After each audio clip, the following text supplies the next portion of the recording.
Supreme court rules and procedure कानून पर हुक्म इम्तना खत्म करने की हुकूमती दरखास्त मुस्तरद। 8 रुकनी बेंच ने फुल कोर्ट के कयाम और जस्टिस मुज़ाहिर अकबर नकवी को बेंच से अलग करने की दरखास्त भी मुस्तरद कर दी। अदालती इस्लाहत केस पे पार्लिमानी कार्रवाई का रिकॉर्ड तलब। सियासी जमातों और वकला तंजीमों को 8 मई तक जवाब जमा कराने की हिदायत। NRO 2022 को बचाने के लिए सुप्रीम कोर्ट को निशाना बनाया जा रहा है। जजेस किसी ब्लैकमेलिंग में ना आए, आइन और कानून के मुताबिक फैसला दें। अमल दरामद अवाम कराएंगे। अवाम को अपने हुकूक के लिए घरों से निकलना होगा।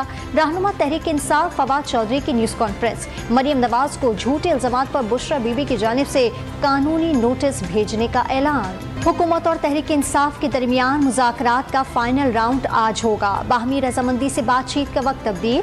दिन 11 की बजाय रात 9 बजे सेनेट सेक्रेटेरिएट में मुज़ाकरात होंगे। मुज़ाकराती टीम की मसरूफियात की वजह से वक्त तब्दील किया गया। किसी चीफ जस्टिस को नोटिफिकेशन के जरिए नहीं हटाया जा सकता। ऐसा हुआ तो मुल्क भर के वकला सड़कों पर होंगे। अगर बाहर से सुप्रीम कोर्ट पर हमला हुआ तो तमाम जजेस एक पेज पर होंगे।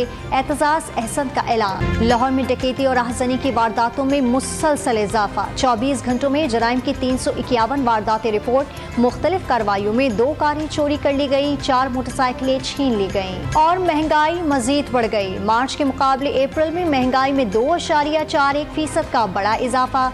गुज़िश्ता माह महंगाई 36.42% तक पहुँच गई।